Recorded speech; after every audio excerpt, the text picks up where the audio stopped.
વાણી નહીં આવી નવધા પ્રકારની ભક્તિ રામદેવ પીર મહારાજે જે 24 ફરમાન આપ્યા છે ને એમાં ભગવાન મહારાજે જે વાણી કીધી ને અત્યારે સરસ મજાની વાણી કીધી એ વાણીમાં રામદેવ પીર મહારાજનું એક બીજું ફરમાન છે.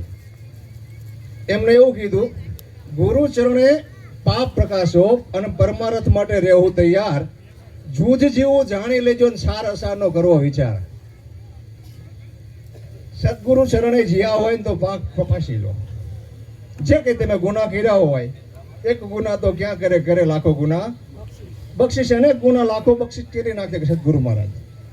પણ જૂજ જેવું જાણી લેજો ને સાર અસારનો કરવો વિચાર. આ જીવન અલ્પજ્ઞ છે, આનો કોઈ ભરોસો નથી. એટલે સત્ય શું છે અસત્ય શું છે એને જાણી લેવાની વાત કરી છે. ગુરુ ચરણે જવાથી આ રામદેવ પીર મહારાજે વાત કરી છે. જ્ઞાન આપ્યું છે બધાને, પણ કોઈ ઉપયોગમાં લેતા નથી.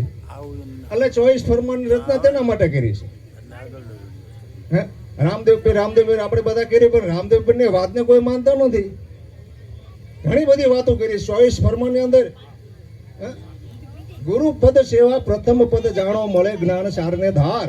ધણી ઉપર ધારણા રાખો તો ઉપજે ભક્તિ ધણી લાર. આ પણ એક ફરમાનમાં કીધું. આપણે ગુરુની વાત માનતા નથી. કેવી ખરા કે ગુરુને માની પણ ગુરુનું માનતા. ભક્તિના બહાને થાય કોઈ અનાચારી તો કોઈ વ્યભિચારી, એ જણ નહીં સેવક અમારા, નહીં પાઠ પૂજાના અધિકારી. આ એક પણ એક ફરમાનમાં એવું કીધું છે રામદેવ પીર મહારાજે કે ભક્તિના બહાને કોઈ દોરા ધાગા કે કોઈ પાખંડ આદરે તો એ અમારો સેવક નથી, પણ એ પાઠ પૂજાનો અધિકારી નથી. એટલે આ ફરમાન જે છે એ એક આજ્ઞા છે, એને બધાને માનવી પડતી હોય છે. એટલે અનેક ચાપકા માર્યા હોય છે, વાણીની રચના કરી, ઘણું બધું કહેવામાં આવ્યું છે. એમ માનો ને કે કોઈ આપણે આવો મોબાઈલ હોય 5,000 નો હોય તો ભલે, 50,000 નો હોય તો ભલે, અને લઈ અને ખીચામાં મૂકી દઈ તો મારા વાલા આનો કોઈ અર્થ છે? એમ સદગુરુ મહારાજના ચરણે જીયા પછી સદગુરુ મહારાજે જે કંઈ આપણને આજ્ઞા કરી એ પ્રમાણે આપણે વર્તવાનું હોય છે, એની રહેણીમાં રહેવાનું હોય છે.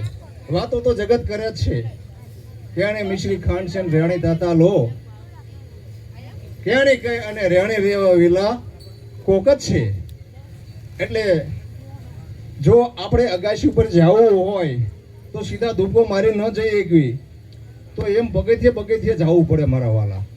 એમ સદગુરુ મહારાજના વચને હાલવું પડે, વચને હાલ્યા વગર કઈ મેળા આવે એવું છે. એમ આ ગુરુ ચરણે જ્યાં પછી પોતાનું પાપ પ્રકાશો અને પરમાર્થ માટે રહેવું તૈયાર.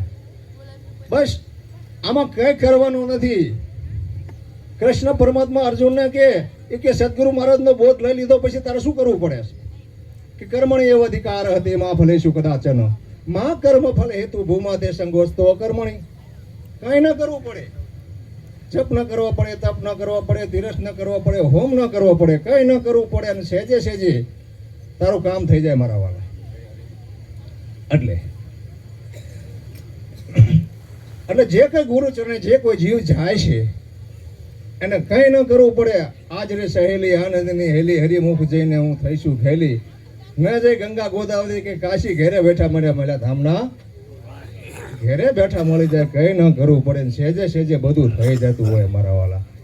હા, પણ તમે એને જાણી લો તો, જો જાણે જાય તો કામ થઈ જાય એવું છે. આ ગુરુ ચરણનો એક એવો મહિમા છે મારા વાલા.